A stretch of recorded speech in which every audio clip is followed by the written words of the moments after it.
Pertama-tama yang saya hormati Bapak Penguji Muhammad Tanzil Muntazam SHMKN, yang saya hormati Ibu Pembimbing Sri Budi Purwaningsi SHMKN. Di sini saya akan mempresentasikan hasil proposal saya.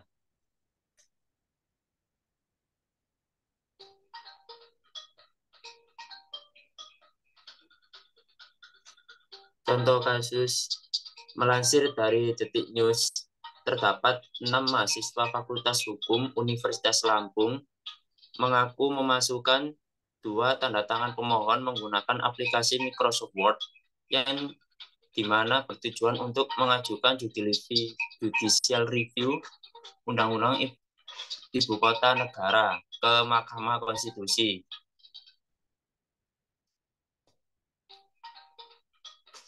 Penelitian terdahulu.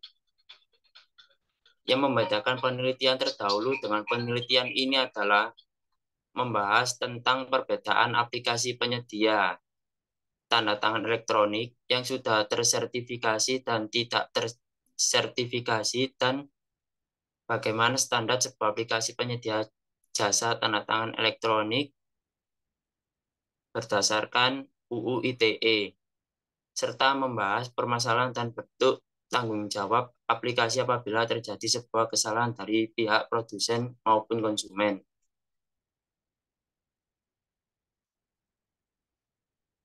Dalam penelitian ini menggunakan metode penelitian normatif dengan menggunakan pendekatan perundang-undangan. Sumber primer yang digunakan mencakup Undang-Undang Nomor 11 Tahun 2008 tentang Informasi dan Transaksi Elektronik, Peraturan Menteri Komunikasi dan Informatika Nomor 11 Tahun 2008 tentang penyelenggaraan sertifikasi elektronik, serta Undang-Undang Nomor 71 tahun 2019 tentang penyelenggaraan sistem dan transaksi elektronik. Selain itu, data sekunder seperti jurnal dan artikel juga dimanfaatkan. Teknik analisis yang digunakan adalah kualitatif, deskriptif untuk menarik kesimpulan deduktif mengenai perbandingan antara tanda tangan elektronik tersertifikasi dan non-sertifikasi. Sekian presentasi dari saya. Saya kembalikan ke dosen pembimbing. Bu Budi suaranya, Bu. Ya, terima kasih Mas Elga atas presentasinya.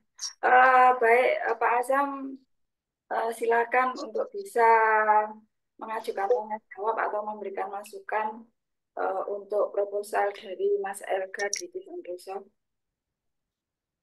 Ya, tadi rumusan masalahnya apa, Mas?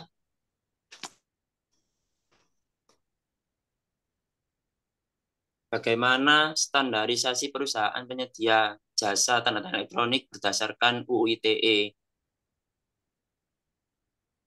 Jasa Dan elektronik itu apa? seperti aplikasi yang menyediakan jasa tanda tangan elektronik itu, Pak.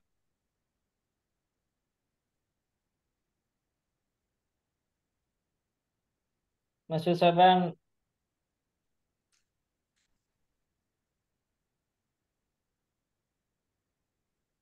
ini semen kayaknya udah mirip dengan punyanya Rafa.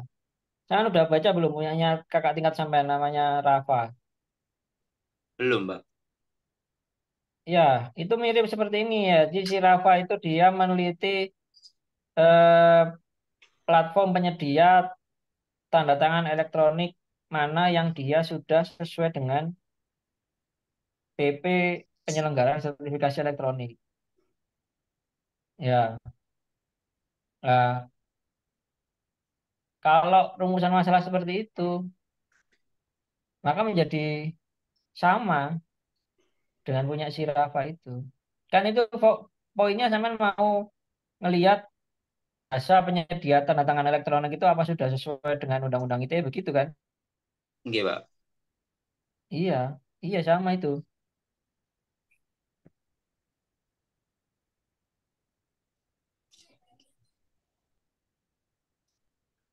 Sama tujuannya apa sih kalau pakai penelitian ini mungkin nanti bisa dikembangkan ke arah lain.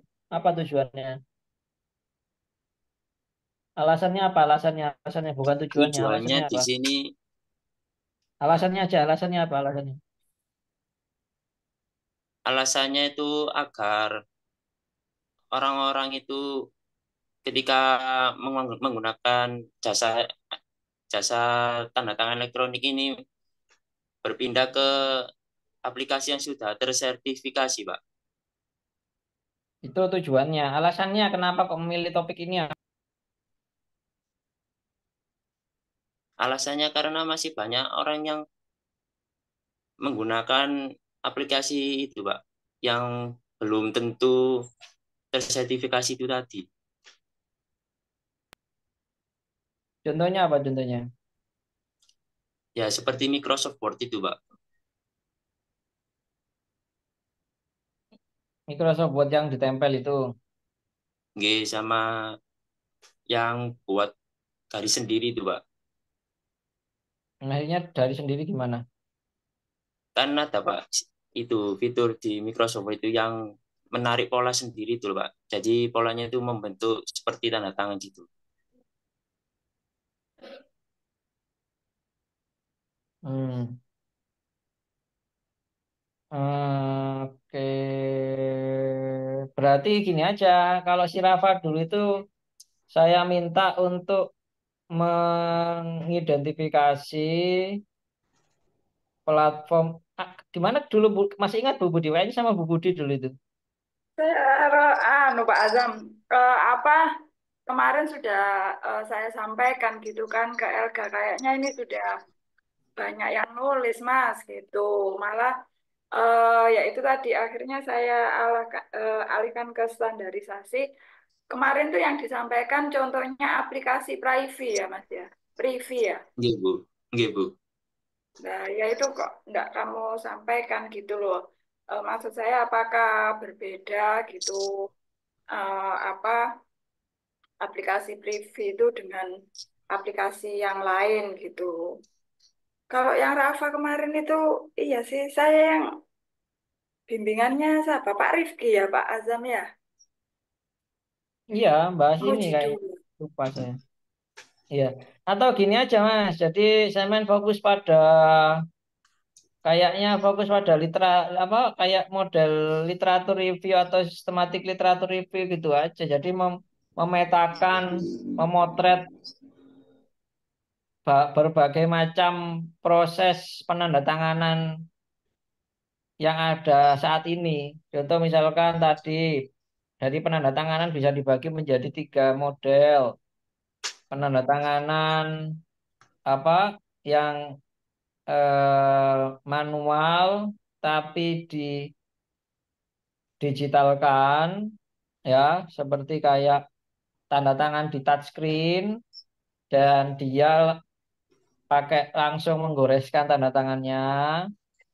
Kemudian ada yang pakai bioritmik tanda tangannya, kamu seperti kayak pakai fingerprint atau pakai pin itu juga tanda tangan ya.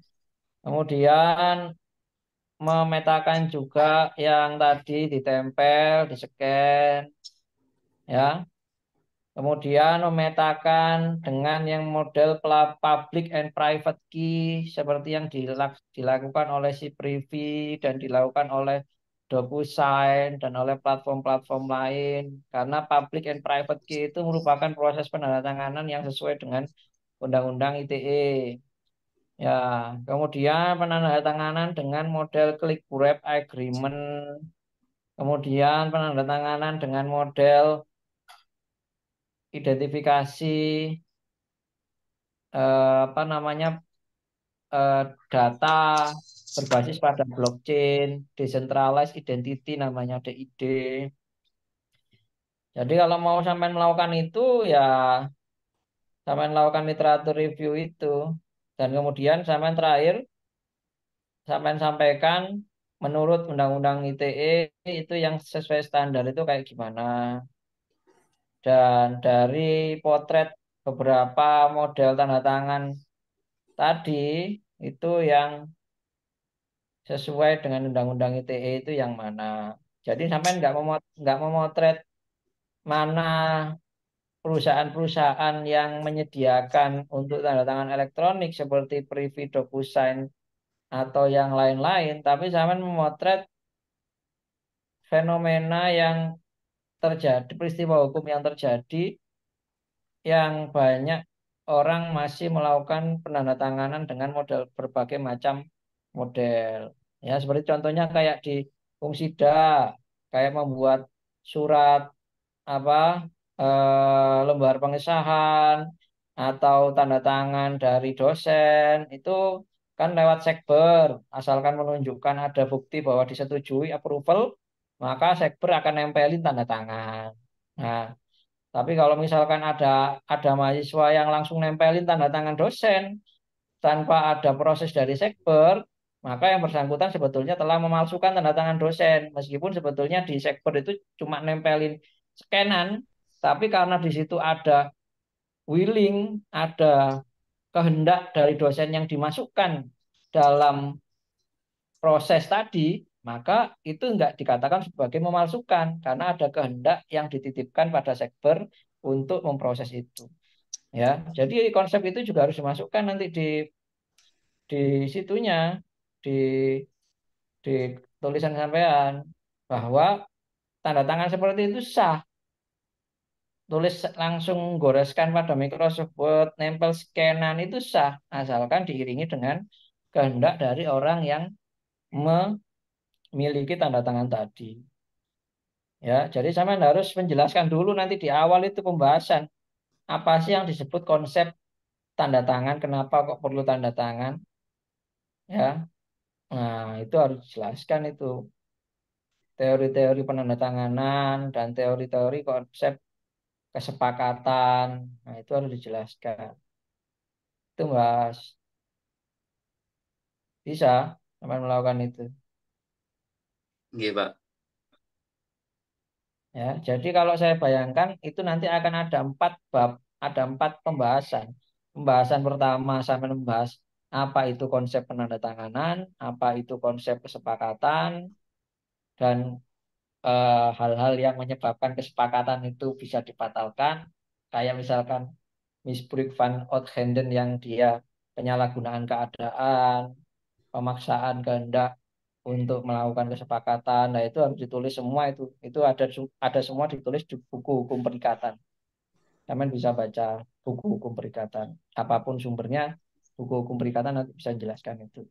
Kemudian yang pembahasan yang kedua, sampai membahas model-model tanda tangan yang ada saat ini gimana.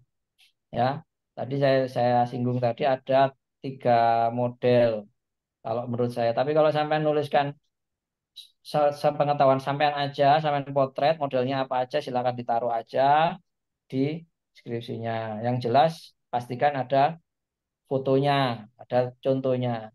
Kemudian yang ketiga, Anda tunjukkan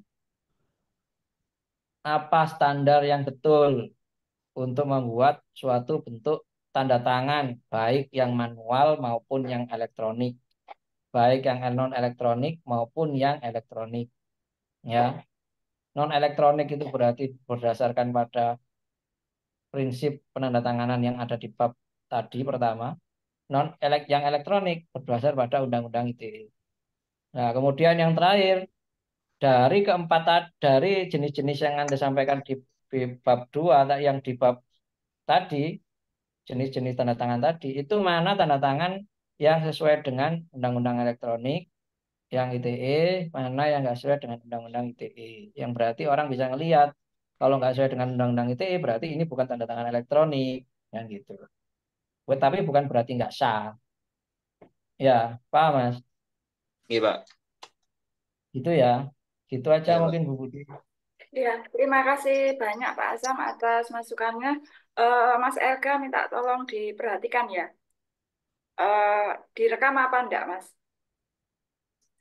Sudah saya catat, Bu. Saya rekam, Sudah Bu. ya? Nanti teman-teman bisa apa itu Oh ya, mengakses. baik. Terima kasih. Jadi diperhatikan tadi sudah pembahasannya sudah diberikan oleh Pak Azam ya. Clue-cluenya itu ya ada 4 pembahasan ya.